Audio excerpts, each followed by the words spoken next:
할렐루야. 우리 힘차게 한번 아멘 해볼까요? 할렐루야. 한 번만 더 할렐루야.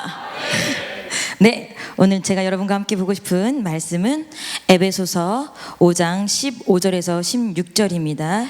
네, 말씀 전하기에 앞서 감사의 말씀을 드립니다. 먼저 저에게 이렇게 놀라운 자리를 맡겨주신 담임 목사님께 진정으로 감사의 말씀을 드립니다. 진심입니다, 여러분. 웃으시는데. 그리고 또 제가 이렇게 말씀을 잘 전할 수 있도록 앞에서 열정을 다해 찬양으로 함께 해준 정말 사랑하는 우리 동역자 찬양단에게 감사를 드리고, 무엇보다도 이렇게 저를 똑바로 바라보고 계시는 성도님들이 계셔서 너무나 감사합니다. 그리고 지금도 이 시간 나를 향해서 집중하시고 나에게 새 힘을 부어주시고 공급하시는 하나님 아버지께 너무나 감사를 드립니다. 여러분, 우리가 이렇게 감사한 자리에서 지금 예배를 드릴 거예요. 이렇게 모든 감사함을 다 안고 예배를 드릴 거예요. 혹시 여러분 중에 예배에 관심이 없으시거나 오늘 받을 은혜에 기대가 없으신 분들은 내가 이 예배를 위해서, 나 한 사람의 예배를 위해서 얼마나 많은 사람들이 준비하고 투자하고 하나님이 바라보시는지 생각하시면서 함께 예배에 집중하시고, 저만 설교자가 아니에요. 여러분도 끊임없이 하나님하고 대화하시면서 교통하는 귀한 시간 됐으면 좋겠습니다. 아멘. 자, 그러면 저의 오늘 설교의 제목을 소개해 드리도록 하겠습니다. 주보에도 나와 있지만 저의 오늘 설교의 제목은 무엇입니까? 네, 맞습니다. 삶을 낭비하지 말라. 국어사전에 낭비라는 말을요, 이렇게 정의하고 있어요. 낭비, 시간이나 재물 따위를 헛되이 헤프겠음. 그래서 국어사전으로 비추어 볼 때 낭비는 두 가지의 행동이에요. 헤프게 쓰거나, 그 다음 뭐예요? 헛되이 쓰거나. 예를 들어서 시간이나 돈을 가치 없이 그냥 흘려보내고 계획 없이 쓰는 건 헤프게 쓰는 거예요. 그런데 굉장히 알차고 굉장히 다부지게 꼼꼼하게 계획을 세워서 시간과 돈을 썼는데 그 모든 일이 숲으로 돌아가면 이건 헛되이 쓰는 거예요. 제가 신혼 초에 결혼하고 얼마 되지 않아서 제가 식혜를 되게 좋아하는데 식혜를 한번 만들어 보고 싶었어요. 그래서 엄마, 엿기름이 뭐야? 그랬더니 엄마가 이런 게 엿기름이야. 그래서 나 엿기름 좀 구해다 줄 수 있어? 왜? 나 식혜를 한번 만들어 보고 싶어. 그래서 엄마가 이제 엿기름을 구해 주셨어요. 너는 그냥 엿기름은 못 쓸 것 같아. 이렇게 티백으로 들은 거 어떤 권사님이 주셔서 주니까 이거 귀한 거야. 이거 잘 써야 돼. 그래서 알겠어. 근데 2팩을 주셨는데 엄마 이거는 얼마 정도의 분량이야? 그래서 그거는 쌀 몇 그릇의 분량이고 페트병 몇 개 나올 분량이야, 이렇게 얘기를 해주셔서 이제 엄마가 가르쳐 주신 대로 충실히 식혜를 만들었습니다. 식혜를 만들었는데 식혜를 만들었어요. 근데 이제 제가 이제 처음 식혜를 만들어 보지 않았습니까? 그래서 제가 처음 만든 이 뜻깊은 식혜 가장 먼저 누구 드리고 싶겠습니까? 목사님 드리고 싶겠죠. 뭐 저는 이제 겸하고 계시니까 이제 목사님을 드렸어요. 목사님은 아빠 내가 처음으로 만들어 본 식혜야. 빛깔이 너무 곱지, 너무 맛있겠지 하고 이제 아빠를 드렸어요. 아빠를 드렸더니 아빠가 한 잔을 꿀꺽 다 드시고 탁 내려놓고 버려. 왜? 내가 얼마나 열심히 만들었는데 엄마만 먹어볼래? 됐어. 네 아빠 버리라는 건 안 먹어봐도 알아. 그래서 왜 그러지? 그래서 제가 이제 마셨어요. 마시고 입에 들어가는 순간 팍 뱉었어요. 그래서 제가 이제 다시 왜 내 식혜가 이렇지? 그랬더니 엄마는 어떻게 만들었어? 엄마 일단 꼬들게 밥을 하라며. 꼬들게 밥을 했지. 그 다음에 엿기름을 넣었어. 엿기름을 넣어서 어떻게 했어? 물을 부었어. 그 다음에 어떻게 했어? 그래서 사람들은 반나절이면 쌀알이 떠오른다는데 나는 반나절이 아니고 이틀이 지나니까 쌀이 떠오르던데 그게 뭔 헛소리야. 너 밥을 어떻게 했는데 밥솥에 놓으라며. 밥솥에 뒀지. 그 밥솥이 전기밥솥 말하는 거 맞아? 아니, 전기밥솥에서 밥을 해서 밥솥을 뺀 채로 제가 상온에다가 이렇게 물하고 엿기름하고 놓은 거예요. 근데 전기밥솥에 보온으로 몇 시간을 해놔야 되더만요. 그래야 쌀이 뜨는 거더만요. 근데 저는 그걸 몰라서 그냥 밥솥에 하라고 해서 밥을 한 채로 그 밥솥을 꺼내서 하면 되는구나. 그래서 거기다가 엿기름을 넣고 설탕을 붓고 물을 붓고 3일을 기다렸어요. 3일을 숙성한 식혜를 저희 아빠한테 갖다 드린 거예요. 그러니까 그게 뭔 맛이었게? 완전 팍상한 맛. 그래서 막 아유 이 답답하. 집에 몇 병 있어? 3병 더 있는데 다 버려. 그래서 그 귀한 엿기름 식혜 다 버렸어요. 그 다음부터 제가 결심했어요. 식혜는 사 먹거나 얻어먹는 걸로. 다시는 못 하겠더라고요. 여러분, 제가 아무리 열심히 했어도 그걸 먹을 수 있습니까? 아니요. 제가 콸콸콸콸 버리면서 얼마나 속상했는지 아십니까? 이 귀한 쌀, 이 귀한 설탕, 그리고 내 3일. 여러분은 저같이 미련한 짓을 하신 분들은 별로 없을 줄 알아요. 근데 이 3일 제가 버린 건 고작 식혜지만 여러분, 우리는 어쩌면 인생을 통째로 버리게 될 수도 있습니다. 여러분의 인생을 점검하는 시간이 있길 바랍니다. 사람은요, 저마다 자기가 원하는 삶이 있어요. 제가 어느 날 TV에서 이렇게 앙케이트를 봤는데 당신은 어떠한 삶을 원하십니까? 라고 물어봤는데 천차만별의 대답이 나왔어요. 저는 뭐 행복하게 싶어요, 저는 건강하고 싶어요 했는데 그 중에 압도적으로 1위를 한 답이 무슨 답일까요? 어떤 답일까요? 그렇지, 저는 평범하게 살고 싶어요. 세상 사람들은 이제 뭐 어린아이들은 원대한 꿈을 가지고 있을지 모르지만 나이가 조금 들면 평범한 게 제일 어려운 거구나, 평범한 게 제일 행복한 거구나 많이들 깨달으십니다. 그래서 사람들이 평범하다는 답을 가장 많이 했는데 그럼 그 사람들이 생각하는 평범한 건 뭘까요? 그 사람들이 생각하는 평범한 건 그냥 따뜻한 가족과 가정이 있고 마음을 나누고 나를 지지해주고 인정해주는 좋은 친구와 좋은 지인들이 있고 나름 괜찮은 학교를 졸업을 하고 그 지식을 바탕으로 안정적인 직장과 벌이가 안정적인 직장을 얻고 또 그것 위에다가 결혼을 하고 뭐 특별하게 크게 뭐 성공한 자녀들은 아니지만 그냥 남부럽지 않게 바르게 살고 있는 자녀들이 있고 그리고 그 자녀들을 다 여의고 그 다음 뭐 하고 천천히 아름답게 늙어서 건강하게 살다가 안전한 노후를 살고 편안하게 죽는 것이 아마 우리 모두가 말하는 평범하고 행복한 삶입니다. 거기에 기독교인은 하나가 추가되죠. 죽어서 지옥에 가지 않으면 참 좋겠습니다 라는 조건이 하나 더 붙습니다. 여러분들은 어떠한 삶을 계획하시는지 모르겠습니다. 어떠한 삶을 꿈꾸시는지 모르겠습니다. 어떠한 삶을 살고자 그렇게 애쓰고 수고하시는지 모르겠지만 모든 사람의 삶에는 반드시 마지막이 있고 그 마지막에는 심판이 있습니다. 제가 이제 여러분에게 두 가지 서로 전혀 다른 삶의 이야기를 들려드릴 텐데 제가 이거는 이제 어떤 한 미국 목사님의 설교를 듣다가 이제 그분이 하신 얘기를 제가 이렇게 메모해 놓은 거예요. 미국에 루비 앨리슨이라는 80세가 넘은 독신의 미국 여성이 있었어요. 그녀는 독신으로 살았어요. 결혼을 한 번도 하지 않고 전 생애를 간호사로 살면서 자신의 삶을 어렵고 힘든 사람들을 도와주고 그리고 어렵고 힘든 사람들이 예수를 알 수 있게 복음을 전하는 일에 헌신을 한 사람입니다. 또 로라 에드워즈라는 여성이 있는데 미국의 한 도시에서 남부럽지 않은 의사로 살다가 은퇴한 후에 우연히 루비 앨리슨을 만나요. 그래서 둘이 파트너가 되게 됩니다. 그래서 둘이 뭐 하냐면 은퇴한 나이에 65세가 넘어서 70세를 바라보는 그 나이에 중앙 아프리카 카메룬이라는 곳을 갑니다. 그래서 카메룬을 가서 그 사람은 한 사람은 의사, 한 사람은 간호사니까 열심히 마을 이곳 저곳을 다니며 봉사를 합니다. 그러던 어느 날 그들이 타고 다니던 낡은 차가 브레이크가 고장나서 그 자동차 사고로 그대로 절벽 아래로 추락해서 그 자리에서 직사를 합니다. 두 여성분 모두 80대의 여성분들이셨습니다. 또 다른 삶을 하나 소개시켜 드리려고 합니다. 미국에 한 부부가 있습니다. 그 부부가 직장에서 열심히 일을 하고요. 돈을 꽤 모았어요. 그래서 남들보다 이른 은퇴를 했어요. 그래서 제가 보니까 무슨 미국의 잡지에도 소개된 내용이더라고요. 그래서 남들이 65세, 60세 은퇴를 한다면 이 부부는 55세 은퇴를 한 거예요. 꽤 이르게 은퇴를 한 거죠. 은퇴를 해서 미국 사람들이 은퇴를 하면 가장 꿈에 그리는 곳이 플로리다 아니면 멕시코래요. 따뜻하고 자연환경이 좋고 적은 돈으로 풍족하게 살 수 있는 나라. 그래서 이 부부도 플로리다로 이주를 합니다. 그래서 작은 요트를 사서 자기 집 주변에 있는 해변을 유람학을 하기도 하고요. 자기들과 함께 환경이 비슷한 사람들하고 만나서 소프트볼 야구와 비슷한 골프도 즐기며 이렇게 스포츠를 즐기고요. 또 시간이 있고 여유로울 때는요, 하나님이 주신 아름다운 플로리다 해변에서 너무너무 예쁘고 아름답고 신기한 조개 껍질을 주워가면서 그렇게 여가를 보내다가 삶을 마감을 합니다.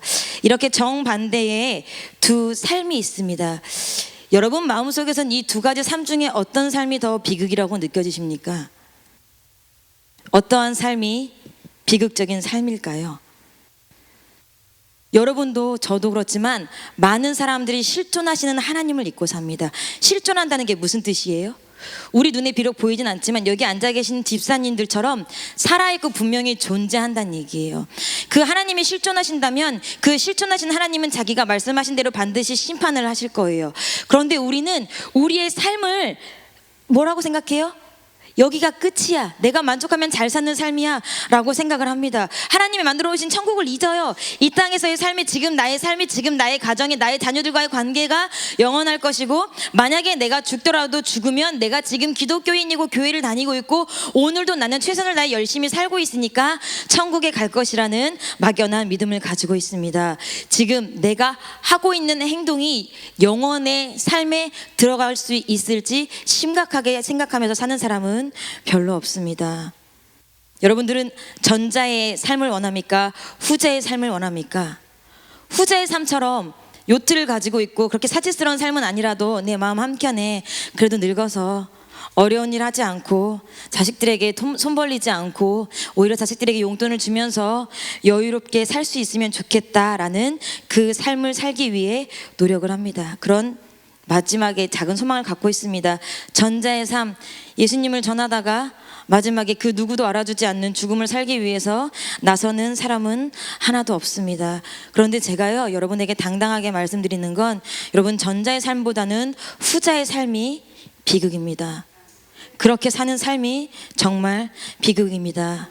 마귀는요, 온 세상의 사람들과 온 세상의 지식과 모든 광고를 통틀어 너희들의 노후를 준비하라고 합니다.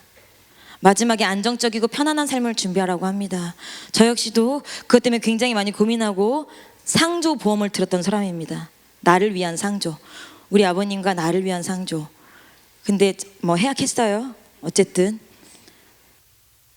요한일서 2장 15절에 16절 말씀을 제가 한번 읽어드리도록 하겠습니다. 요한일서 2장 15절 16절입니다.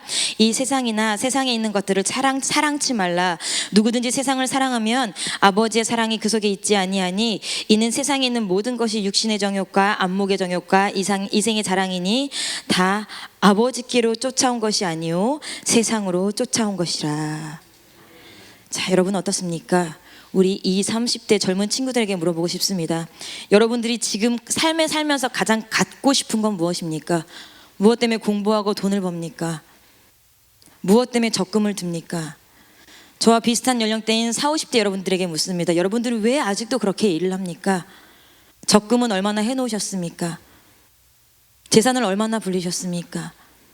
60대 위에 여러분들에게 여쭤보겠습니다. 여러분들은 무엇을 위해 오늘도 그렇게 수고하십니까? 왜 아직도 일을 하십니까? 무엇 때문에? 그래도 나이에 맞게 아이들이 늘어가면서 SUV는 타야 되지 않겠어요? 애들이 늘어가는데 2칸짜리 방 말고 3칸짜리 방은 가야 되지 않겠어요? 세상이 험한데 그래도 단독주택보다는 아프리카가 아니라 뭐지? 아파트를 살아야 되지 않겠어요? 웬 아프리카? 아파트를 살아야 되지 않겠어요? 세상의 기준과 세상의 삶의 조건에는 굉장히 밝아요. 맞춰가요. 그런데 영적으로 여러분들의 삶을 한번 돌아보시기 바랍니다. 여러분, 그런 삶을 동경하지 마세요. 그런 삶을 쫓지 마세요. 좋은 집, 좋은 차, 좋은 직장, 좋은 가족, 즐거운 은퇴, 이것보다 더 중요하게 더 사실적으로 생각해야 할 것은요, 인생의 마지막 장에서 우주를 창조하실 하나님 앞에 여러분은 무엇을 들고 서실 거냐는 거예요. 여러분, 그 우주를 창조하시고 나의 모든 일거수일투족과 나의 삶 전체의 모든 스토리를 알고 계신 그 하나님 앞에 내가 보낸 삶의 시간을 하나님 앞에서 심판하실 텐데, 그 주 앞에 뭐라고 말씀하시고 무엇을 들고 나가시겠습니까? 무엇으로 여러분의 삶을 하나님 앞에 설득하시고 설명하시겠습니까? 아까 그 사람처럼 하나님, 나의 이 아름다운 조개 껍데기를 좀 보세요. 이 조개 껍데기 너무 이쁘지 않아요? 신기하지 않아요? 하나님, 당신께서 축복해 주셔서 제가 굉장히 편안하다 잘 살다 왔습니다. 하나님 감사합니다. 여러분들 그렇게 말씀하시겠습니까? 무엇이라 말씀하시겠습니까? 제가 앞서 말씀드린 루비와 로라, 이름 기억 안 나시겠지만 그분들은 그렇게 살지 않았어요. 마지막까지 자신들에게 주어진 시간이 언제가 마지막인지 모르지만 마지막까지 자신들의 삶을 낭비하지 않았습니다. 전도서 11장 9절의 말씀을 제가 읽어드리겠습니다. 청년이여, 내 어린 때를 즐거워하며 내 청년의 날을 마음에 기뻐하여 마음에 원하는 길과 내 눈이 보는 대로 쫓아 행하라. 그러나 하나님이 이 모든 일로 인하여 너를 심판하실 줄 알라. 고린도후서 5장 9절에서 10절입니다. 그런즉 우리는 거하든지 떠나든지 주를 기쁘시게 하는 자가 되기를 힘쓰노라. 이는 우리가 다 반드시 그리스도의 심판대 앞에 드러나 각각 선악간에 그 몸으로 행한 것을 따라 받으려 함이라. 이사야 26장 8절 여호와여 주의 심판하시는 길에서 우리가 주를 기다렸사오며 주의 이름 곧 주의 기념 이름을 우리 영원히 사모하나이다. 모든 성경 구절 저 찾아 들을 수 있어요. 모든 말씀이 다 심판을 얘기해요. 그런데 그 누구도 심판을 기억하지 않아요. 여러분, 세상에서도 잘못한 것에 대한 반듯한 심판이 있어요. 벌금이 있다고요. 그런데 영원하신 하나님 앞에서 여러분 심판이 없겠습니까? 여러분, 심판이 있습니다. 반드시 있습니다. 오늘 에베소서 5장 15절에 보니까요, 그런즉 너희가 5장 15절에 보니까 그런즉 너희가 어떻게 행할 것을 자세히 주의하래요. 자세히 주의하래요. 하루에도 몇 번씩, 아니 하루에 한 번이라도, 그게 어려우면 주일날 이 예배 시간에라도 여러분의 삶을 구체적으로 살펴보래요. 그리고 객관적으로 살펴보래요. 객관적으로 살펴보는 건 어떤 게 객관적이냐면, 하나님의 입장에서, 예수 그리스도의 입장에서, 성령의 입장에서, 말씀의 입장에서 여러분들의 삶을 쭉 살펴보래요. 그리고 그 삶을 자세히 살펴서 어떻게 행하냐면 15절 후반절에 나와요. 뭐라고 나와요? 지혜 없는 자 같이 하지 말고 오직 지혜 있는 자 같이 하여 지혜로 판단하고 결정을 내려 행동하라는 겁니다. 지혜에도 두 가지 지혜가 있어요. 야고보서 3장 15절에 보니까 이러한 지혜는 위로부터 내려온 것이 아니요 세상적이요 정욕적이요 마귀적이니 두 가지 지혜가 있어요. 야고보서에 세상에서부터 오는 지혜, 위로부터 내려오는 지혜. 그럼 오늘 에베소서의 말씀은 어떤 지혜를 얘기하는 거예요? 위로부터 오는 지혜를 얘기하는 거예요. 위로부터 오는 지혜. 야고보서 3장 17절 그 뒤에 나오는 말씀, 오직 위로부터 난 지혜는 첫째 성결하고 다음에 화평하고 관용하고 양순하며 긍휼과 선한 열매가 가득하고 편벽과 거짓이 없나니 이러한 지혜로 판단하고 행동하래요. 그렇게 행동하는 것이 세월을 아끼는 거래요. 시간을 낭비하지 말래요. 헛되게 쓰지 말래요. 나의 육체와 감정과 물질을 엉뚱한 데 쏟지 말래요. 왜? 때가 악하대요. 때가 악하단 말이 무슨 말이에요? 그리스도께서 오실 날이 가까웠단 얘기예요. 여러분, 우리가 가족 오락관을 봅니다. 가족 오락관을 보면 스피드 퀴즈를 맞춰요. 제한 시간 1분 30초 막 몸으로 설명을 하라고 해요. 시간이 띠띠띠띠띠 얼마 안 나갑니다. 얼마 안 남았어요. 그럼 문제자가 어떡합니까? 막 급하니까 막 아무거나 말도 안 되게 막 설명을 합니다. 왜? 몇 점이라도 더, 몇 개라도 더 맞춰야 우리 팀이 승리하니까. 여러분, 축구를 한번 생각해 보세요. 후반전으로 갈수록 몇 분 안 남을수록 굉장히 치열합니다. 왜? 무승부고 팽팽했으면 골 한 골이라도 먼저 터트려야 우리가 이기니까. 지금 그렇게 시간이 얼마 안 남은 골든타임이에요. 그 골든타임이라고요, 여러분. 그런 여러분의 삶 어떻게 살고 계십니까? 마지막 때입니다. 가치 있는 삶을 살고 싶죠. 누구나 다 낭비하지 않고 싶죠. 그렇다면 가치 있는 삶을 살기 위해서요, 현재 여러분에게 무엇이 가장 가치 있는지를 점검해야 돼요. 여러분들은 무엇이 가장 가치 있습니까? 여러분의 삶에서 가장 중요한 것은 무엇입니까? 우리는 그렇게 얘기하겠죠. 우리에게 가장 중요한 것은 십자가입니다. 복음입니다. 그럼 여러분은 여러분의 삶 속에 얼마나 많은 시간이 복음과 십자가로 흘러 들어갑니까?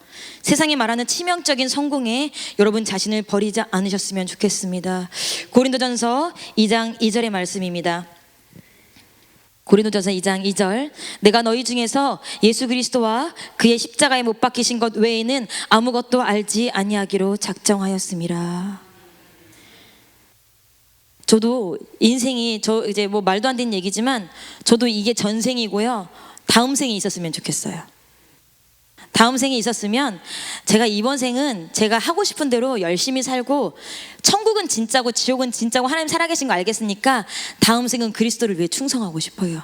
이번 생은 세상도 너무 재밌는 게 많아서 이번 생은 제 마음대로 한번 살아보고 싶어요. 근데 여러분, 우리가 이 생과 전생이 있습니까? 단 한 번뿐인 인생이에요. 여기서 실패하면 뭐예요? 끝이에요. 대학 입시는 실패해도 재수할 수 있어요. 근데 우리는 지금 인생이 끝이에요. 근데 여러분들, 우리가 우리 삶을, 인생을 위해서 가치 있게 살기 위해서 많은 게 필요하지 않아요. 실은 중요한 거 그거 딱 하나만 있으면 돼요. 그거 딱 하나. 제가 철없던 20대 초반에는요, 제 인생의 가장 중요한 가치는 인준호였어요. 그래서 그거 하나 얻으려고 제가 모든 걸 다 걸었어요. 부모도 걸고 다 걸었어요. 제 학업도 걸고 유학 갈 수 있는 기도 걸고 다 걸었어요. 근데 낭비인가요? 낭비가 아닌가요? 아무도 대답하지 마세요. 엄마 이래.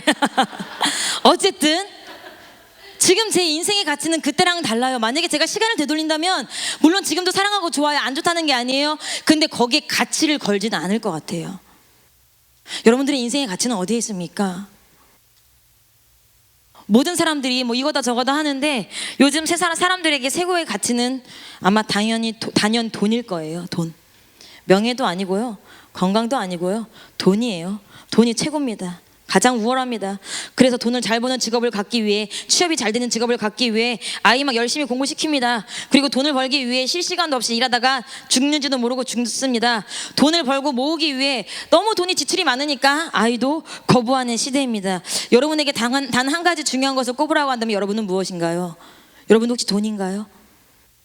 제가 어느 날 어떤 남자 집사님하고 대화를 할 일이 있었습니다. 그 남자 집사님 저에게 뭐라고 하셨냐면 자기도 천국을 믿는데요, 지옥을 믿는데요. 그렇지만 자기에게 가장 중요한 건 가족이기 때문에 내가 열심히 벌어서 내 가족이 행복하게 살고 그 가족이 천국 갈 수 있다면 나 하나쯤은 지옥 가도 괜찮아라고 말씀하시더라고요. 솔직한 마음이시긴 할 거예요. 누가 소중하니까? 가족이 소중하니까. 여러분은 어떠세요? 여러분은 무엇을 가지기 위해 무엇이 소중해서 지옥 갈 준비까지도 되셨습니까? 여러분들의 삶 속에 가장 소중한 것을 한번 찾아보는 시간, 생각해보는 시간이 꼭 있었으면 좋겠어요. 내가 신앙인이니까 여태까지 내가 해온 신앙생활의 시간이 중요합니까? 여러분의 가치 있는 것은 여러분 지금 교회에서 맡고 있는 직책이 여러분의 가치를 증명합니까? 여러분이 지금까지 쌓아놓은 여러분의 여러분의 재산, 여러분의 자동차, 여러분의 아파트, 여러분의 적금, 그것들이 여러분의 가치입니까? 미련해 보일지 몰라도, 너무 식상한 얘기일지 몰라도 우리에게 단 한 가지 분명한 가치는 오직 예수 그리스도였으면 좋겠습니다. 그분의 십자가와 부활이었으면 좋겠습니다. 나에게도 여러분에게도 모든 것을 다 팔아서도, 모든 것을 다 포기해서라도, 심지어 내가 내 가족을 포기하더라도 갖고 싶은 것이 오직 십자가 하나였으면 좋겠다 하는 그런 갈망이 있었으면 좋겠습니다. 십자가의 정확한 가치를 알아보는 여러분들의 눈이 있었으면 좋겠습니다. 여러분, 그렇다면 우리가 왜 십자가가 우리의 유일한 가치일까요? 왜 우리에게 이렇게 십자가가 중요한 가치일까요? 그것은 우리의 삶이 십자가 위에 쌓여져 있는 삶이기 때문입니다. 우리의 삶이 십자가로 산 삶이기 때문입니다. 우리는 모두 죄인들입니다. 맞습니까? 동의하시죠? 여기 안에 계신 분들이나 밖에 계신 분들이나 모두 다 죄인입니다. 그리스도의 십자가에서 자유로울 사람은 아무도 없습니다. 그래서 그리스도가 우리를 위해 죽었을 때, 죄를 위해서 죽었을 때 그분은 교회 안에 있는 사람이나 교회 밖에 있는 사람이나 모든 사람들의 죄를 다 감당하셨어요. 모든 사람의 죄의 값을 다 치르셨어요. 그래서 그 십자가의 가치, 그 십자가에서 지불하신 값, 그래서 내가 어쩔 수 없이 지게 된 그 십자가의 빚에서 자유로운 사람은 하나도 없어요. 왜? 모든 사람은 다 지옥에 가야 되는데 적어도 지옥에 가지 않을 길을 십자가로 열어두신 거잖아요. 그런 우리를요, 예수께서 십자가에서 상상할 수 없는, 제가 금요철 때도 말씀드린 것 같은데 보면 토할 수밖에 없고 토가 나올 수밖에 없는 그런 처참한 고통을 감당하시고 우리를 사셨습니다. 자, 그럼 여러분에게 묻겠습니다. 여러분, 오늘 맛있게 저녁 드셨습니까? 자, 그럼 그 저녁 무엇 때문에 먹었습니까? 우리가 그리스도의 십자가 위에서 먹은 겁니다. 예수님께서 십자가에서 우리를 위해 돌아가지 않으셨다면 우리의 삶 자체가 존재하지 않아요. 근거가 없어요. 여러분, 오늘 옷 입고 계시죠? 그거 왜 옷을 입고 있습니까? 그리스도께서 십자가에서 우리를 위해 값을 주고 사셨기 때문에 우리가 오늘도 옷을 입고 안전하게 삽니다. 여러분, 차 갖고 계시죠? 집 갖고 계시죠? 여러분들 자녀 갖고 계시죠? 그 모든 것이 십자가로 인해 얻어진 거예요. 십자가 예수 그리스도가 죽음으로 말미암아 우리가 누릴 수 있는 거예요. 세상 사람들도 그런데요, 그건 제가 나중에 다시 말씀드리겠습니다. 우리가 만약에 그 순간, 아담과 오늘 아침에 변학성 선생님 말씀하셨는데 아담과 하와가 선악과를 따먹고 분리된 그 순간, 하나님 모르셨을까요? 이 인간이 마지막까지 내가 예수 그리스도를 보내도 그 인간의 마지막까지 다 죄를 지을 것이다. 모르셨을까요? 아셨을 거예요. 그럼 하나님 어떻게 하실까? 야, 얘네들은 어차피 다 죄 질 거니까 그냥 아담과 하와부터 지옥에 보내버리자. 그랬을 수도 있는 상황이에요. 그런데 그래도 하나님께서 일말의 기대를 거신 거예요. 내 모습, 내 형상대로 지은 이 사람들이 너무 소중하니까 그러면 시간을 좀 더 보자. 그리고 예수 그리스도라는 십자가의 가치를 한번 더 보자. 그러면 어떠한 사람들은 이 십자가의 가치를 알고 그리스도 안으로 들어오겠지, 십자가의 복음 안으로 들어오겠지 하는 마음으로 예수 그리스도를 보내신 거예요. 그래서 여러분들이 누리고 있는 것, 차 먹고 있는 것, 내가 기분 좋은 것, 나를 행복하게 하는 많은 것들 단연코 십자가 위에서 된 겁니다. 여러분들이 그것을 깊게 누리고 인정하셔야 됩니다. 여러분, 하나님을 찬양하십시오. 십자가 때문에 하나님을 찬양하십시오. 여러분이 오늘 저녁 먹은 거, 오늘 점심 너무 맛있었어요. 나만 맛있었어요? 오늘 점심 너무 맛있었어요. 제가 또 계란찜을 너무 잘 퍼서 야채가 하나도 없는 부분을 푼 거예요. 얼마나 감사하던지. 제 앞에 있는 온유는 시뻘건 계란찜을, 온유야 그거 다 뭐야? 당근인 것 같아요. 저는 익힌 당근은 못 먹거든요. 온유야 전사님 뭐 영적으로 사니까 하나님께서 당근이 하나도 없는 계란을 주셨다 막 이러면서 말 같지도 않은 이야기를 하면서 먹었는데, 그거 먹으면서 하나님 찬양합니다. 하나님 너무 감사합니다. 그리스도께서 나를 구원하여 주셨으니까 이 밥을 먹고도 제가 하나님을 위해서 살 수 있네요. 하나님 너무 감사합니다. 제가 누구 때문에 우리 찬양해주는 우리 찬양단도 얼마나 감사합니까? 그리스도의 십자가가 있기 때문에 이 찬양이 너무 값지네요. 가치가 있네요. 하나님 너무 감사합니다. 내일 빨간 날이에요. 저희 아이가 이제 이렇게 뭐 적는데 하루에 이렇게 일기를 적는데 감사한 거 3개씩 적기로 했는데 월요일을 빨간 날이 되게 해주신 말 이렇게 적었더라고. 이런 월요일 빨간 날이고 감사하지 않으세요? 얼마나 감사합니까? 세상 사람들은 그 시간 타락할 텐데 우리 막 토요일, 주일, 금요, 철야부터 막 죽자고 주 앞에 열심히 충성하고 월요일 얼마나 쉬고 그 여가를 마음 편하게 그리스도 안에서 자유롭게 보낼 수 있는 것도 우리가 감사해야 될 일이에요. 어디 앞에서? 십자가 앞에서. 여러분, 우리에게 최고의 가치가 있는 십자가가 가치가 있는 이유는요, 우리가 세상 사람들과 모든 것을 다 똑같이 누리지만 그들은 지옥 갈 때 우리는 천국 갈 수 있는 자격을 얻었기 때문에 십자가가 가치가 있는 거예요. 여러분들이 찬양하는 거, 여러분들이 밥을 먹는 거, 여러분들이 옷을 입는 거, 여러분들이 자녀를 두고 있는 거, 누군가 나에게 작은 소소한 선물을 하는 거, 그 모든 것을 가지고 하나님 앞에 찬양하시기 바랍니다. 하나님 앞에 영광 돌리시길 바랍니다. 그런 모든 게 뭐 이런 거 십자가의 본 것 같은 거는 전도사님들, 뭐 사역자들, 설교자들만이지. 아니요. 여러분들은 십자가와 관계 없으신가요? 여러분들은 십자가와 전혀 상관이 없으신가요? 십자가 다 상관이 있으시지요? 그럼 여러분에게도 십자가의 복음이 최고의 가치여야 합니다. 갈라디아서 6장 14절의 말씀을 우리 김혜영 집사님이 읽어주시겠습니다. 갈라디아서 6장 14절의 말씀입니다. 화면에 나오네요. 그러나 내게는 우리 주 예수 그리스도의 십자가 외에 결코 자랑할 것이 없으니 그리스도로 말미암아 세상이 나를 대하여 십자가에 못 박히고 내가 또한 세상을 대하여 그러하니라. 아멘. 갈라디아서 말씀에 십자가 외에 자랑할 게 없다고 하고요. 그 뒤에 뭐라고 하면 너무 중요한 말씀이야. 그리스도로 말미암아요 세상이 나를 위해 나를 대하여, 그리스도로 말미암아 이미 이 세상이 나를 위해서 십자가에 박혔대요. 그리고 나는 어디 박혔대요? 바울이 내가 또한 세상에 대하여 그러냐, 나 또한 세상으로는 십자가의 못을 박아버렸대요. 그러니까 서로가 뭐예요? 영향을 주지 않는다는 얘기예요. 하나님께서 우리가 십자가를 짐으로 말미암아 세상도 나에게 영향을 주지 않고 나도 세상에 영향을 받지 않는데요. 십자가 앞에 갈 때 여러분, 우리가 자랑할 것은 십자가밖에 없어요. 모든 자랑을 십자가 앞으로 가져가세요. 예를 들어서 이번에 우리 아이가 전과목 올백을 맞았지 뭐야, 이렇게 자랑하면 재수없는 거야. 팔불출이야. 근데 오늘도 우리 아이가 십자가의 복음 앞에 주 앞을 예배했더니 올백을 맞았지 뭐야. 이건 하나님도 인정하시는 자랑이에요. 십자가를 걸고 넘어지라는 게 아니고 십자가로 인해서 진심으로 자랑한다면, 나 오늘 목소리가 좀 나오네, 나 솔까지 올라갈 것 같은데 나 오늘 특송 한번 할까? 이거는 그냥 육신적인 자랑이야. 내가 주의 십자가 복음에 정말 감동되었더니 오늘 하나님께서 나에게 목소리 솔까지 주시네, 오늘 저 하나님 앞에 은혜로 찬양해도 될까요? 이건 십자가의 자랑이에요. 혹시 제 말이 빠르시면 말씀해 주시면 제가 조금 천천히 할게요. 몇 분이 지금 눈이 홀린 것 같은 눈빛을 하고 있어서 그래. 그런 눈빛은 제가 말이 빨라서 못 알아들으셨을 때 나오는 거거든요. 자, 우리에게 주어진 모든 것이 십자가에서 예수님이 사서 우리에게 넘겨주신 거예요. 인정하십니까? 그래서 여러분들이 살고 있는 모든 시간, 내일도 살고 내일 모레도 살고 아름답게 행복하게 가정에서 살고, 이 모든 것도 예수님께서 십자가에서 값을 치르고 여러분들에게 선물로 주신 것입니다. 여러분, 그런데도 여러분은 여러분의 삶을 낭비하시겠습니까? 중요한 사실 하나는요, 십자가와 멀어지면요 삶의 가치도 변해요. 십자가와 멀어지면, 복음에서 멀어지면 삶의 가치가 변한다는 얘기예요. 아까도 말씀드렸지만 십자가 아래 모든 사람은 똑같아요. 교회 밖에 있는 사람이나 교회 안에 있는 사람이나 예수 안에 있는 사람이나 예수 밖에 있는 사람이나 모든 사람이 다 똑같아요. 그런데 교회 안에 있는 우리는요, 예수 그리스도를 받아들인 거예요. 예수 그리스도를 인정한 거예요. 예수님의 십자가를 인정하고 그 예수님의 십자가를 인정함으로 말미암아 회개해서 구원을 누렸어요. 근데 교회 밖에 있는 사람들은 어떤 거예요? 예수님의 십자가 콧방울 감기 껴요. 인정하지 않아요. 구원 따위 필요 없어요. 그래서 오늘도 내가 결정한 나의 삶을 즐기면서 살겠다고 말하는 사람들이에요. 그런데 우리가 예수 그리스도로 말미암아 출발한 우리의 삶과 예수 그리스도와 전혀 상관없이 사는 그들의 삶이 전혀 다르게 가다가 우리가 그리스도의 십자가에서 멀어지게 되면 우리가 그들의 삶하고 가까워지는 거예요.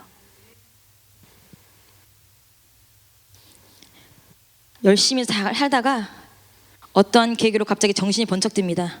내가 지금 뭐 하고 있지? 내가 돈을 그렇게 열심히 벌어서, 우리 신랑이 돈을 그렇게 열심히 벌어다 주는데도 나는 잘 누리지도 못하고, 다른 사람들은 잘만 누리고 사는데, 여기서 누린다는 건 세상의 것을 누린다는 얘기예요. 나는 뭐 하나 누리지도 못하고 내 새끼들도 그렇고 막 자기 연민이 빠집니다. 왜 나만 이렇게 살아야 되지?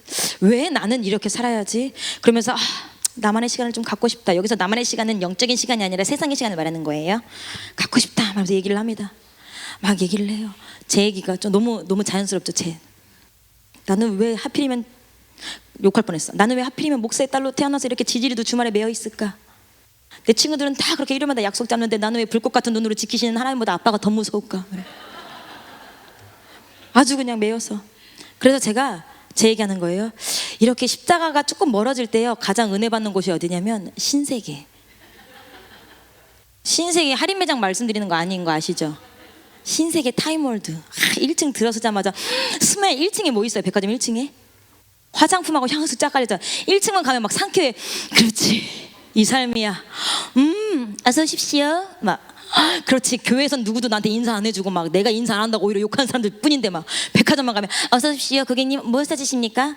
막 이 스멜, 이 쾌적함. 비록 아무것도 못 사더라도 어디 갑니까? 돈 없는 사람들은 12층 푸드코트 가요. 거기는 그래도 내 돈으로 해볼 만한 음식들이 있으니까. 다른 데는 못 가고. 어쨌든 거기가 너무 좋아. 그러면서 그래, 내가 원하는 삶이 이렇게 쾌적한 삶인데, 이렇게 누리는 삶인데, 이렇게 고상한 삶인데. 근데 실은 여러분, 거기가 바울 선생님이 말하시는 뭐예요? 똥통이에요. 그런데 내가 십자가에서 멀어지면 똥통이 좋은 거라고요. 제가 이제 얼마 전에 이제 신세계가 생기고 너무 궁금해가지고 한번 가봤습니다. 이제 주차장을 잘 못 찾으니까 주차장을 막 올라가는데 아저씨가 나를 막아. 너는 거기에 갈 수 없대. 너는 왜 갈 수 없는데요? 근데 거기 써 있어. 겁나 VIP를 위한 발레 파킹장. 거기 들어가는 차들은 대부분 굉장히 막 비싼 외국차야. 저도 외국차예요. 스파크, 쉐보레. 외국 회사라고요. 어쨌든 들어가는데 경비 아저씨가 막아. 막 옷 제복이 맞아. 고객님 죄송하지만 여기는 고객님이 들어가실 수 없습니다. 왜요?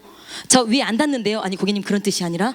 눈치도 없어. 이렇게 눈치가 없어. 거기 주차장 자리 많던데요. 아니 고객님, 자리는 있지만 저 죄송해요. 지금 읽어보시겠습니까? VIP 발레 파킹장. 저 발레 해주셔도 돼요. 아니 그게 아니고 앞에 글자. VIP. 한 달에 백화점에서 1,000만 원 이상을 쓰는 사람들. 난 신세계 백화점에서 1,000원도 안 써왔는데. 그러면 저는 어디로? 고객님 죄송하지만 이렇게 한 바퀴 도시고 밑으로 내려가시면 됩니다. 한 바퀴 돌아보니까 제 차는 세울 곳이 아니더만요. 모든 차들이 길이가 대형 버스 길이더라고요. 앞뒤 길이가, 높이가 뭐 그렇고. 그래서 내가 보면서 예전 같았으면 저희 신랑을 욕했을 거예요. 걔는 뭐 하느라고 나 백화점에서 100만 원도 못 쓰게 하나 막 욕했을 건데, 저희가 보면서 주여 이 썩어질 것들 막.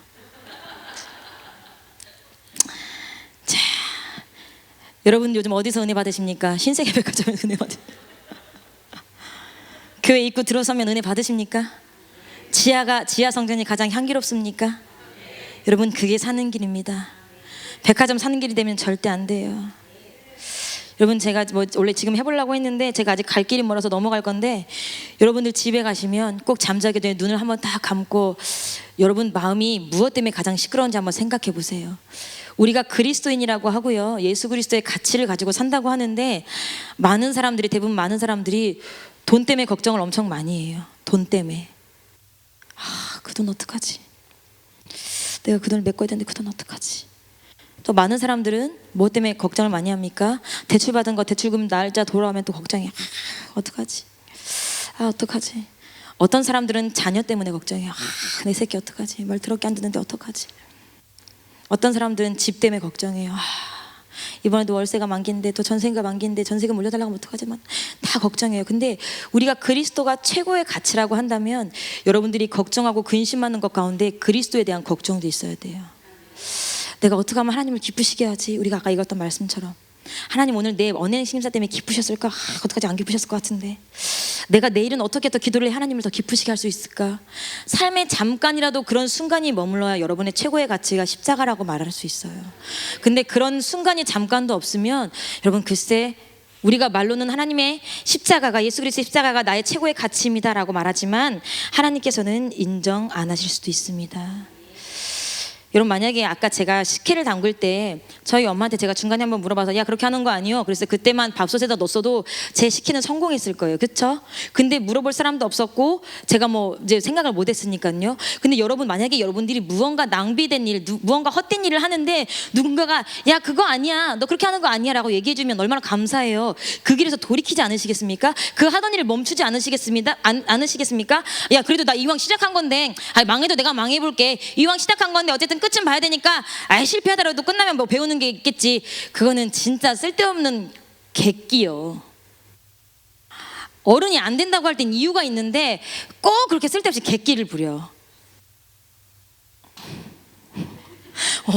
가장 자신 없게 우리 엄마랑 눈 마주쳤어. 에이, 다시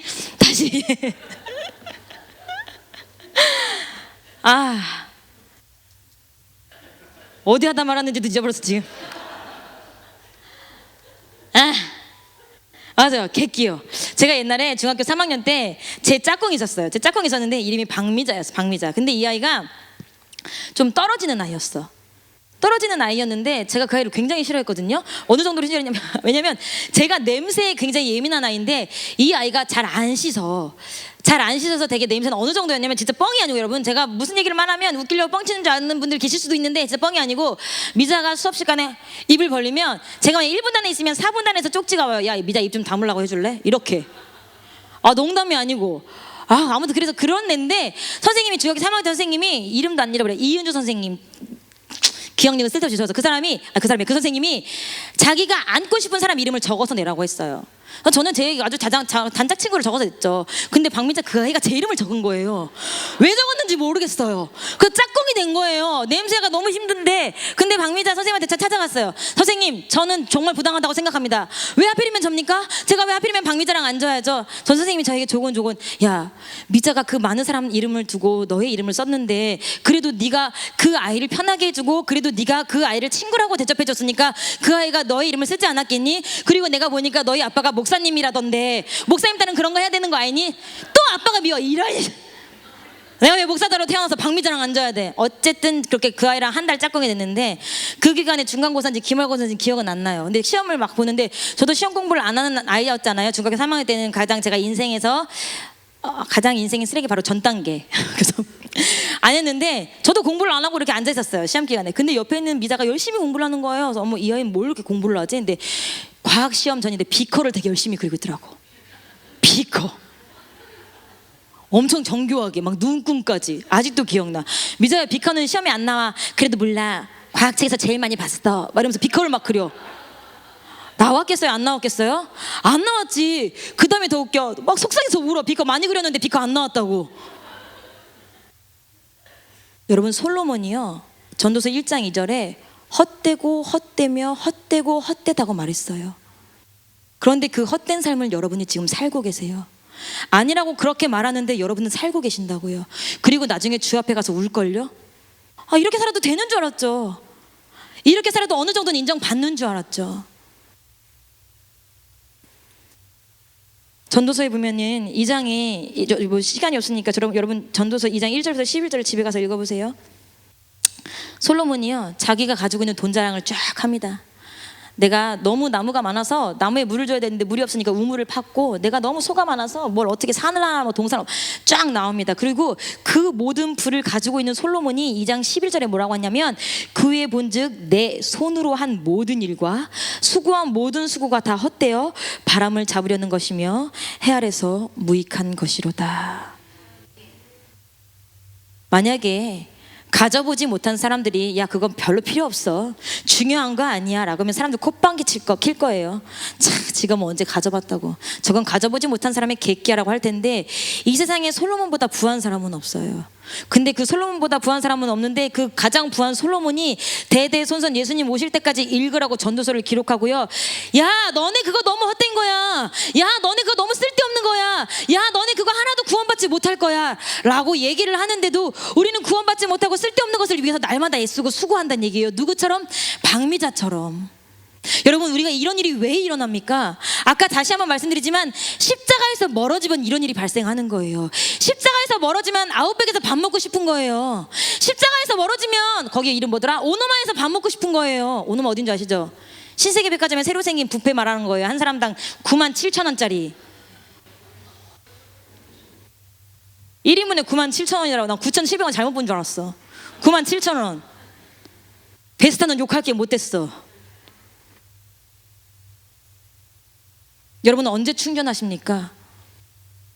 제가 지금 좀 전에 여기 삐빅 알림이 왔는데 배터리가 부족합니다. 절전 모드를 켤까요? 알림을 줍니다. 시계가. 여러분들이 영적으로 충전 필요하다고 알림을 받습니까? 어떤 사람은 1년에 한 번 부흥성회 때 충전할걸요? 어떤 사람은 인카운터 때 한 번 충전할걸요? 여러분 매일 충전하셔야 됩니다. 매일이 어려우시면 수요예배, 금요철야, 주일예배 목숨을 걸고 십자가를 충전하셔야 됩니다. 그렇지 않으면 우리가 세상 사람들하고 다를 게 없어요.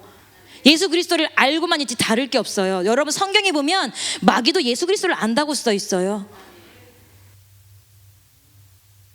저희 집에 로봇 청소기가 있습니다.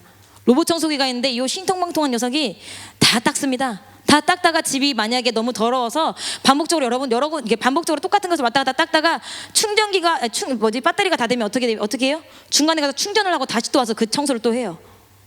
그리고 또 막 청소하다가 충전이 이제 또 약이 아니라 뭐라고 하지? 배터리가 떨어지면 또 다시 가서 충전을 하고 와서 또 청소를 합니다. 여러분 사람이 만든 기계도 자기가 충전할 때를 알아요. 근데 하나님께서 생기를 부어서 넣어주셔서 생명이 영혼으로 만들어지는 사람이 자기 충전할 때를 몰라요. 그래서 밥만 먹고 사는데도, 좀비처럼 밥만 먹고 사는데도 살았으니까 언젠간 기회가 있겠지 하고 막연하게 언젠간 하고 있습니다. 여러분, 제가 여러분에게 말씀드릴 수 있는 최고의 가치가 있는 삶은요, 십자가의 삶, 주를 위한 삶입니다. 이 얘기를 하고 싶어서, 이 말씀을 드리고 싶어서 제가 여기까지 흥분해서 달려왔습니다. 여러분 제발 여러분의 삶을요, 여러분의 행복을요 세상 사람들이 말하는 거기에 두지 마세요. 세상 사람들이 한 가족이 화목하게 모여서 오노마에서 밥 먹으면 얼마나 아름답습니까? 그쵸? 97,000원짜리 뷔페 먹으면서 거기 랍스타도 나온대요, 양갈비도 나온대요. 근데 여러분 한 가족이 한 의자에 모여서 주의 양식을 먹는 건 더 복되지 않습니까? 근데 여러분 어떤 게 더 원하세요? 어떤 걸 더 갖고 싶으세요? 그래도 내가 사람으로 태어났는데 오노바에서 양갈비는 뜯어봐야 되지 않나 싶으세요? 아직까지 내 마음속에 그런 게 동경이 된다면 그건 아직 내 안에 십자가가 충만하지 않은 거예요. 빌립보서 3장 7절에서 9절 말씀을 우리 김나연 학생이 읽어주기 바랍니다. 빌립보서 3장 7절에서 9절 말씀입니다. 그러나 무엇이든지 내게 유익하던 것을 내가 그리스도를 위하여 다 해로 여길 뿐더러 또한 모든 것을 해로 여김은 내 주 그리스도 예수를 아는 지식이 가장 고상함을 인함이라. 내가 그를 위하여 모든 것을 잃어버리고 배설물로 여김은 그리스도를 얻고 그 안에서 발견되려 함이니. 아멘. 골로새서 1장 22절. 내가 이제 너희를 위하여 받는 괴로움을 기뻐하고 그리스도의 남은 고난을 그의 몸된 교회를 위하여 내 육체에 채우노라. 저는 여기 바울이 말한 것처럼 예수 그리스도가 가장 고상해서, 예수 그리스도가 가장 귀해서 자신의 몸에 남은 교회의 고난을 육체에 채우시는 것을 기꺼이 자처한 사람을 알고 있습니다. 그분은 교회를 위하여 어떠한 일도 마다하지 않으셨습니다. 그것이 청소든 그것이 요리든 자신의 힘으로 감당되지 않은 물질적인 문제까지, 심지어 그 사람을 비웃고 반대하고 조롱하는 사람들로 인해서 억울하고 애매한 소리를 듣기까지 했음에도 불구하고 자신의 몸에 그리스도의 남은 고난, 교회를 위한 고난을 기꺼이 감당하고 오히려 내가 할 수 있어서 축복이라고 말씀하시는 분을 저는 압니다. 근데 그분이 넉넉하게 살지 못해요. 아파요. 온몸이 아파요. 그리고 지금도 내가 일하지 않으면 삶이 조금 답답해요. 여러분, 세상의 삶으로 볼 때 차라리 그 많은 기간 동안에 세상에서 일을 했으면 적금은 하나 드셨을 거예요. 노후연금은 하나 드셨을 거예요. 그런데 그 젊은 시절 주 앞에 충성하고 이제서는 자식한테 손 벌릴 수 없고 이제선 남편과 그분 두 분 다 삶이 좀 어려울 수도 있으니까 이제 뒤늦은 나이에 일을 하기 시작하셨어요. 여러분, 이런 삶이 비극입니까? 어떤 사람은 비극이라고 생각할 수 있어요. 어떤 사람은 나는 그런 삶 살고 싶지 않다고 생각할 수 있어요. 그런데 여러분, 그런 분들이 계시기 때문에 우리 교회가 오늘도 있는 거예요. 그리스도의 복음이 아직 한국 땅에 굳건한 거예요. 만약에 저와 같은 기회주의자만 있다면, 내가 지금은 젊으니까, 내가 지금은 벌어서 쓸 돈도 많고, 내가 돈 내가 될 때가 많으니까 지금은 내가 돈을 열심히 벌고 나중에 삶이 안정돼가지고 노후가 평안해지면 그때 주 앞에 충성할게요. 그렇게 기회주의자 같은 저 같은 사람만 있다면 이 땅에 복음이 확실하게 아직까지 남아있지 않았을 거예요. 그분처럼 담임 목사님과 같은 똑같은 무게의 책임감으로 교회를 버텨내고 계시는 분들이 있기 때문에 담임 목사님이 오늘도 마음 놓고 멀리 여기저기 나가서 말씀을 전하실 수 있습니다. 여러분, 이런 삶이 비극입니까? 절대 비극이지 않습니다. 이런 삶을 비극으로 느끼는 여러분들의 삶이 비극입니다.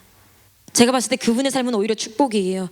그분이 마지막까지 믿음에서 탈선하지 않고 믿음을 지키신다면 하나님께서 그분을 위해서 주신 그 모든 상, 모든 안식, 모든 평안함 다 누리실 거라고 저는 확신합니다. 여러분, 열심히 주의 일에 충성하는 사람 비웃지 마세요. 열심히 주의 일에 충성하는 내 자녀의 앞길 막지 마세요. 열심히 충성하는 교회 다른 사람들 업신여기지 마세요. 돈이 없다고? 그렇게 너 늙었잖아. 아무도 너 인정 안 하더만. 업신여기지 마세요. 그렇게 업신여길 수 있는 자격은 하나님밖에 없습니다. 골로새서 1장 25절, 내가 교회의 일꾼 된 것은 하나님이 너희를 위하여 내게 주신 경륜을 따라 하나님의 말씀을 이루려 함이니, 하나님의 말씀을 이루는 길, 인생을 낭비하지 않는 길, 그 길은 바로 교회의 십자가의 복음의 일꾼이 되는 겁니다. 하나님의 일꾼이 되는 겁니다. 제가 어렸을 때부터 들어왔던 말이 있어요. 아주 친절히 나게 싫은 말이 있어요. 우리 시내는 사목감이야. 나한테 했던 거 기억나죠? 박은주 사님. 우리 시내는 사목감이야. 너무 싫었어, 그 말이. 왜? 내가 보는 사모는 한 명밖에 없는데 그 사모는 지지리도 궁상하더라고요. 그 사모는 한 개도 안 행복해 보이더라고요. 너무 힘들어 보여서 나는 사모가 너무 싫은데 자꾸 나더러 사목감이래. 정말 사목감이래. 그래서 제가 결혼할 때 예수를 믿때 좀 덜 미친 덜 미친 사람을 고르자. 예수에 좀 덜 미친 사람을 고르자. 그래서 저희 남편을 만나서 제가 저희 남편한테 얘기했습니다. 너 혹시라도 나중에 예수를 믿으면서 나는 주의 종이 되겠다, 그런 거 할 거 안 할 거야? 난 그럴 생각이 전혀 없어. 하나님이 나를 안 부르셨는데 나 네 말 믿을 수 없으니까 각서를 쓰도록 해. 제가 어디선가 들었어요. 날짜를 쓰고 양측에 사인이 있으면 법적 효력이 있다고 그래가지고 각서를 써. 나는 나중에 은혜를 받더라도 신학교는 가지 않겠습니다. 진짜로 각서를 썼어요. 그래서 사인을 막 했어요. 그래서 오빠, 너 나중에 미쳐가지고 신학교 간다거나 선교한다고 하면 이혼할 거야. 이렇게 각서를 썼어요. 각서를 쓰고 시간이 지났는데 어느 날 남편과 제가 밥을 먹는데, 저희 이제 남편도 저기 이제 둔산의 모 교회에서 이제 전도사를 하고 있지 않습니까? 신학교를 장신대를 나와가지고 어제 나는데, 이제 교회에서 제가 봤을 때 너가 전도사의 시간도 이렇게 흘렀으니까 이제 목사가 돼보는 게 어떻겠냐라는 제안을 받는 것 같아요. 근데 이제 뭐 이렇게 주가 부르시는 목사도 있고 설교하는 목사도 있지만 교회의 크기와 교회의 부르심에 합당하게 쓰이기 위해서 목사가 필요한 자리도 있어서 그렇게 부름을 받는 것 같아서 이제 저한테 그러더라고요. 야, 그런데 있잖아, 내 목사 안수를 어떻게 하면 받을 수 있지? 내가 다시 신학교를 또 가야 되나? 아니면 내가 신학교 졸업한 걸 가지고 해야 되나? 그래서 뭐 이렇게 무슨 교단이라고 했지?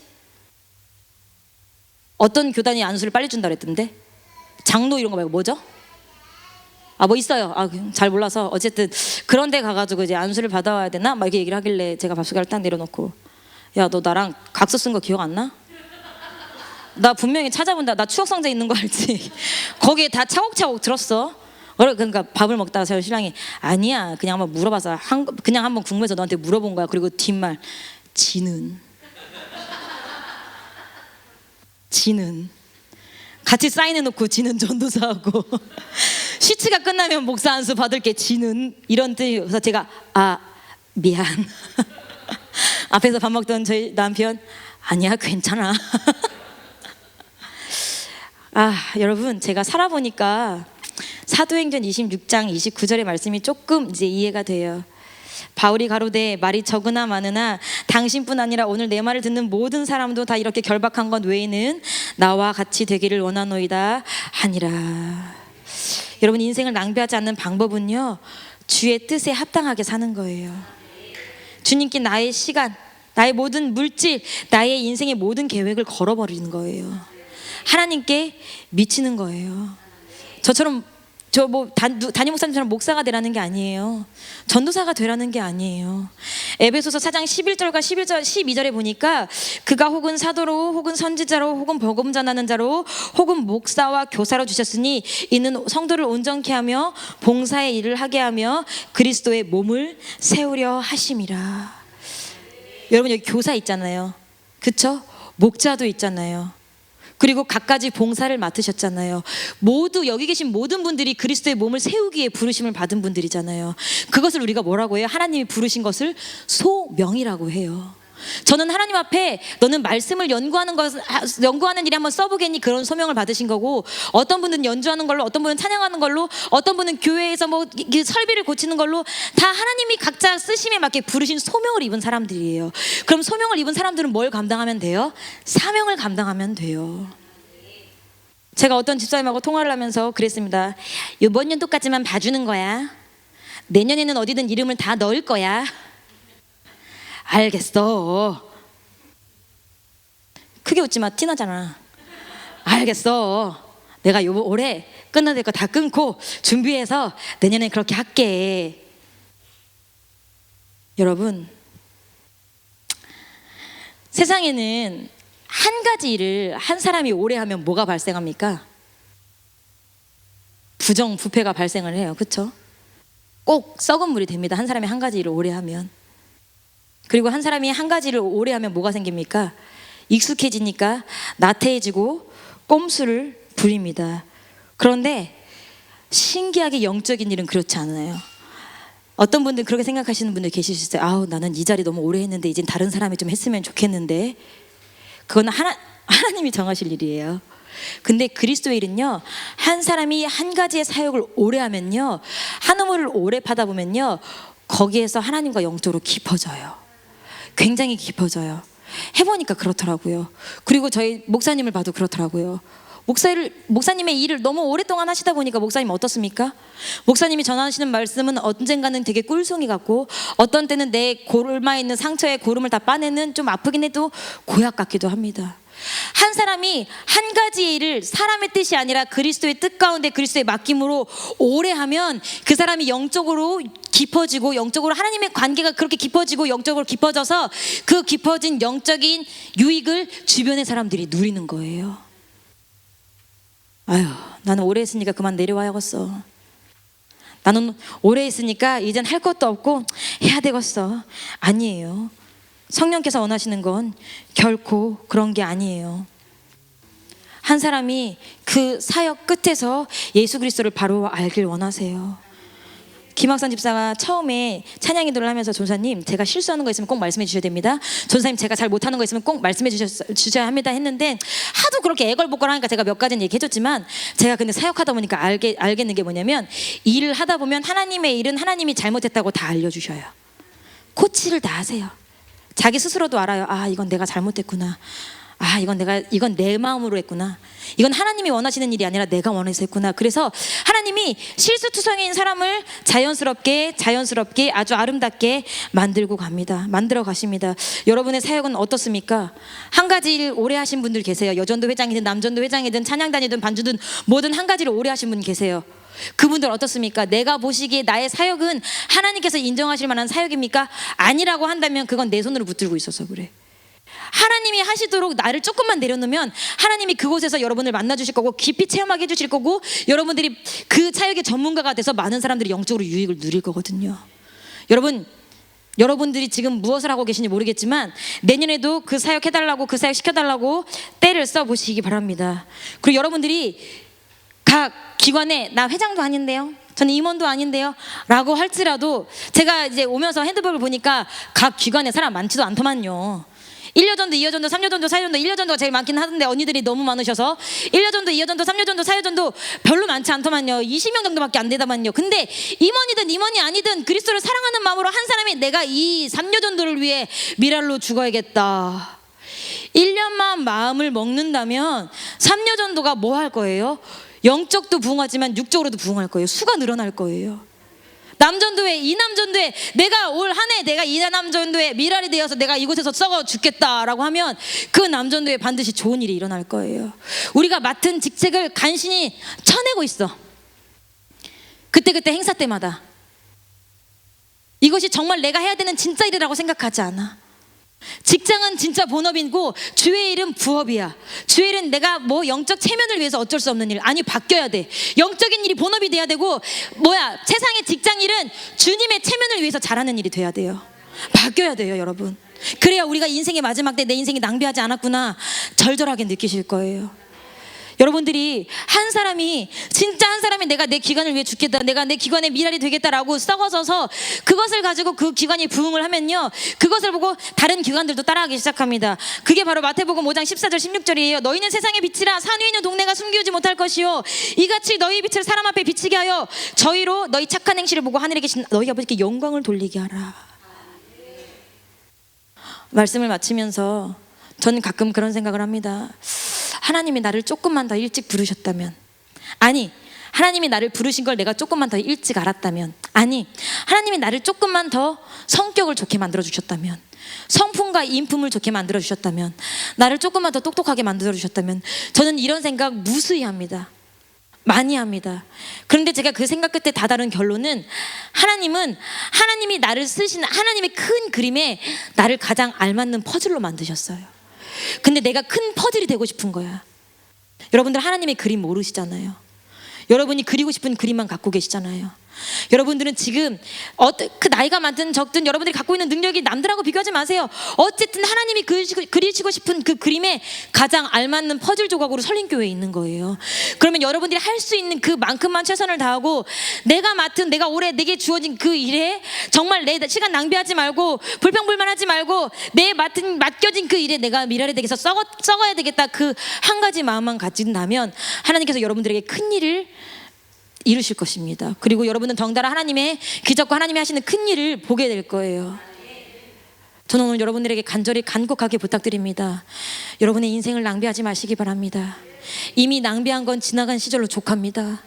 우리가 지금부터라도 하나님 앞에 내 삶과 내 시간을 들여서, 여러분 제가 말씀드리지만 내 삶 내 시간 들이라고 다 저처럼 주의종 되란 얘기 아니에요. 무조건 교회 나서 살으란 얘기 아니에요. 세상에서 일할 때도 하나님을 생각하면서 하나님 보시기에 정직하게 내가 이 일을 끝내고 주님 앞에 영광 돌려야지, 그 마음 잊지 말고 사시라는 거예요. 그리고 무엇보다 여러분들의 시간, 여러분들의 휴가, 여러분들의 물질, 그 어떤 것보다도 하나님 앞에 더 우선적으로 써드릴 수 있는 여러분들이 되시면, 그 정도 경제 되시면 여러분들의 인생 절대 낭비 아닙니다. 우리 나중에 주 앞에 가서 인생 너 헛살았어, 하나님이 야 너 인생 헛살았어, 나는 너를 기억하지 않아, 그렇게 사실 분들 다 한 분도 안 계셨으면 좋겠어요. 내가 언제 죽어서 어떻게 죽었는지도 모르지만 하나님이 가져더니 얼떨떨해. 아까 루비와 그분 얼마나 얼떨떨할까요? 자동차를 가다가 어라 절벽인데 어라 눈 떠보니까 하나님이 안아주고 계셔. 영광스러운 천사가 환호하고. 그게 영광스러운 삶 아닙니까?